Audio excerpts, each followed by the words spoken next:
تاریخ میں کچھ لوگ ایسے ہوتے ہیں جو اندھیرے میں روشنی کا مینار بن جاتے ہیں۔ آج ہم ایک ایسی ہی شخصیت بصرہ کے عظیم چراغ حسن البصری کے ورثے پر بات کریں گے۔ حسن البصری کی شخصیت کتنی عظیم تھی اس کا اندازہ بس ایک بات سے لگا لیں۔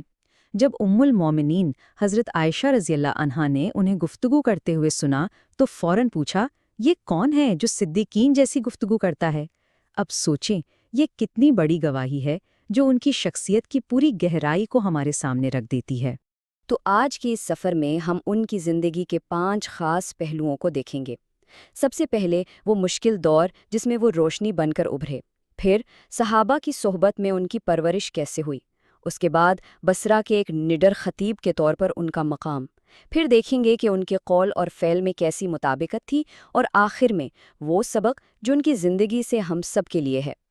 تو چلے سب سے پہلے اس دور میں چلتے ہیں جہاں حسن البصری نے آنکھ کھولی۔ یہ کوئی عام وقت نہیں تھا، بلکہ ایک بہت ہی ہنگامہ خیز دور تھا جہاں ہر طرف سیاسی انتشار اور روحانی بے چینی پھیلی ہوئی تھی۔ سوچیں، حسن البصری ایک ایسے ماحول میں بڑے ہو رہے تھے جہاں معاشرہ اپنی اصل روحانی جڑوں سے دور ہو رہا تھا۔ خلفائے راشدین کا وہ سنہری دور گزر چکا تھا اور اب حکمران طبقے میں طاقت اور دولت کی دوڑ لگی ہوئی تھی، اور اس سب نے دین کی اصل روح کو کہیں پیچھے چھوڑ دیا تھا۔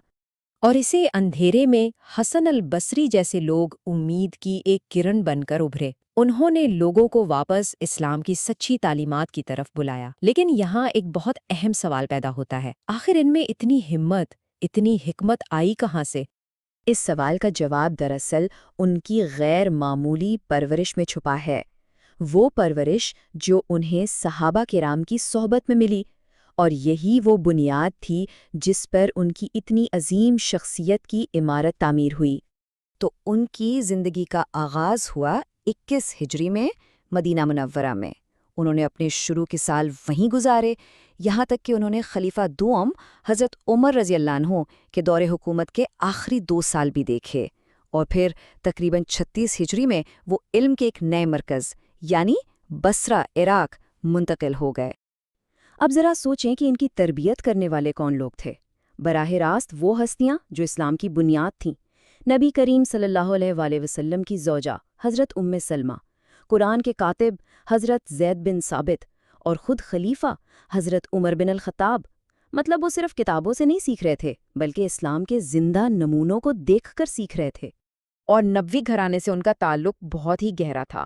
ان کی والدہ حضرت ام سلمہ کی خادمہ تھیں، اور اسی وجہ سے حسن البصری کا بچپن اسی پاکیزہ ماحول میں گزرا۔ آپ کہہ سکتے ہیں کہ یہ وہ روحانی نرسری تھی جس نے انہیں زندگی کا ایک بہترین آغاز دیا۔ اور ایک بہت ہی دلچسپ بات یہ ہے کہ حضرت عمر رضی اللہ عنہ نے نہ صرف ان کا نام حسن رکھا، بلکہ ان کے لیے خاص دعا بھی کی۔ انہوں نے دعا کی، اے اللہ، اسے دین کی سچی سمجھ عطا فرما اور اسے لوگوں میں مقبول بنا دے۔ اور پھر ہم دیکھتے ہیں کہ یہ دعا ان کے پورے مستقبل کے لیے بنیاد بن گئی۔ اور یہی وہ بات ہے جو انہیں سب سے منفرد بناتی ہے۔ دیکھیں، صحابہ کی صحبت نے انہیں وہ علم دیا جو صرف کتابیں پڑھنے سے نہیں مل سکتا۔ انہوں نے اسلام کو صرف پڑھا نہیں، بلکہ اپنے ارد گرد اسے زندہ چلتا پھرتا دیکھا، اور اسی تجربے نے ان کے کردار کو اتنا مضبوط بنایا کہ پھر وہ کبھی ہلا نہیں۔ تو صحابہ کرام سے ملی یہ تربیت آخر رنگ کیسے لائی؟ چلے دیکھتے ہیں کہ یہ بصرہ کی جامع مسجد میں ایک گونجتی ہوئی آواز کیسے بنی جب وہ ایک نڈر خطیب کے طور پر دنیا کے سامنے آئے۔ ماحول کیسا تھا؟ ایک طرف دنیا داری کا شور تھا، حکمران طبقہ دولت اور طاقت کے پیچھے بھاگ رہا تھا، اور دوسری طرف حسن البصری کی اکیلی آواز تھی جو لوگوں کو خلوص اور آخرت کی یاد دلا رہی تھی، اور وہ حق بات کہنے سے ذرا بھی نہیں ڈرتے تھے۔ ان کی تعلیمات کا پورا خلاصہ ان کے ایک قول میں مل جاتا ہے۔ وہ فرماتے تھے، جب دنیا کی محبت دل میں آ جاتی ہے تو آخرت کا ڈر وہاں سے نکل جاتا ہے۔ بس یہی وہ بنیادی نقطہ تھا جس کے ارد گرد ان کی ساری باتیں گھومتی تھیں۔ ان کے لفظوں میں اتنا اثر کیوں تھا؟ کیونکہ وہ صرف زبان سے نہیں بولتے تھے، ان کی باتیں دل کی گہرائی سے نکلتی تھیں، اور اسی خلوص کی وجہ سے ان کی باتیں سیدھی لوگوں کے دلوں پر اثر کرتی تھیں۔ لوگ ان کی محفل میں آتے تھے اور جب اٹھ کر جاتے تھے تو ایک بدلے ہوئے انسان ہوتے تھے۔ لیکن سوال پھر وہی ہے، ان کی باتوں میں اتنا اثر تھا کیوں؟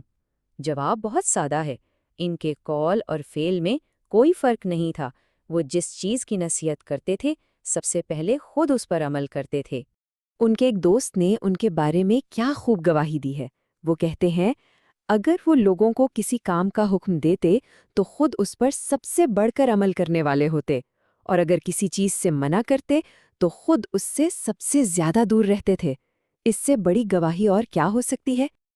اچھا، ان کی دنیا سے بے رغبتی کو سمجھنے کے لیے ایک بڑا مشہور واقعہ ہے۔